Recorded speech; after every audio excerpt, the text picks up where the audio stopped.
నమస్తే అందరికీ. తెలంగాణ ప్రభుత్వం జివో నెంబర్ 87 రిలీజ్ చేయడం జరిగింది.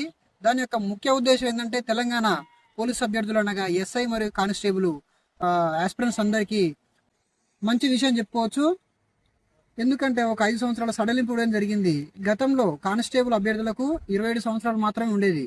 ఇప్పుడు ఒక 5 సంవత్సరాలు సడలింపు ఇవ్వడం వలన 5 సంవత్సరాలు ఎక్స్టెన్షన్ అయింది. అంటే ఇప్పుడు 32 సంవత్సరాల వరకు కానిస్టేబుల్ ఉద్యోగానికి రాసుకోవచ్చును. అదేవిధంగా ఎస్ఐ ఆస్పిరెంట్స్ గతంలో 30 సంవత్సరాల వరకు ఉండేది, ఇప్పుడు 30 సంవత్సరాలుగా ఉన్నది. కానిస్టేబుల్ చూసుకుంటే ఈ 32 సంవత్సరాలు ఎవరు వర్తిస్తాయి అంటే ఎస్సీ, ఎస్టీ, బీసీ, ఈడబ్ల్యూఎస్ వాళ్ళకు వర్తిస్తుంది. అదేవిధంగా ఈ ఎస్ఐ జాబ్స్కి ఏజ్ చూసుకుంటే 35 ఇయర్స్ కదా, ఇది కూడా same SC, ST, BC, EWS వాళ్ళకి 35 ఏజ్ వర్తిస్తుంది. జనరల్ క్యాండిడేట్ మాత్రం కానిస్టేబుల్ అనేది 27 సంవత్సరాలే.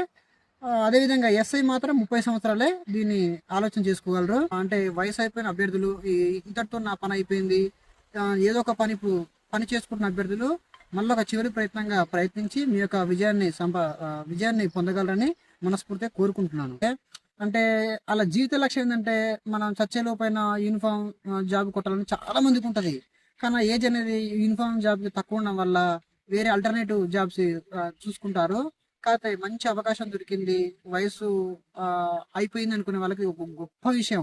ముఖ్యంగా వాళ్ళు తప్పకుండా దీన్ని ఉపయోగించుకోవాలి. ఖచ్చితంగా వాళ్ళు చేసే హార్డ్ వర్క్ తప్పకుండా మంచి ఫలితం ఉంటుంది. ఇది చివరి ప్రయత్నం అనుకోవాలి.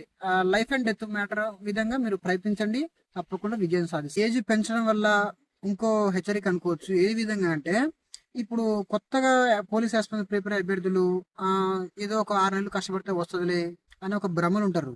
ముఖ్యంగా ఏంటంటే లాస్ట్ ఇయర్ నోటిఫికేషన్ కావచ్చు, గతంలో కావచ్చు 0.5, 0.25, 0.75 నెలలు సుమారు ఒక 5-6 వేల మంది వీళ్ళు ఎవరు 5-6 వేల పోస్టులు రిలీజ్ చేస్తే మీరు అలా వాళ్ళని మీరు బీట్ చేయాలంటే మీరు ఎంత టఫ్ ఉండాలి, ఎంత సబ్జెక్టు మీరు గెయిన్ చేసి ఉండాలి. ఆషామాషా కాదు. కొత్త వాళ్ళకు ముఖ్యంగా ఏంటంటే సీనియర్లు ఎక్స్పర్ట్స్ అయిపోయారు. వాళ్ళు ఏదో చిన్న చిన్న మిస్టేక్ల వల్ల జాబ్ లేదు తప్ప పెద్ద తేడా ఏం లేదు వాళ్ళకు. ఈ కొత్తగా వచ్చేటోళ్ళు ఏంటంటే వాళ్ళని దృష్టిలో పెట్టుకొని మీ యొక్క ప్రిపరేషన్ అనేది ఎంత జాగ్రత్తగా ఉండాలి, ఆ సిలబస్ కావచ్చు, ఆ చదివే విధానం కావచ్చు, పిన్ టు పిన్ మీరు వాళ్ళ సలహాలు తీసుకోవచ్చు. అదేవిధంగా వాళ్ళకంటే ఎక్కువ మీరు సబ్జెక్ట్ గెయిన్ చేయాలి. దాన్ని దృష్టిలో పెట్టుకొని మీరు ప్రిపరేషన్ చేసుకోవాలి.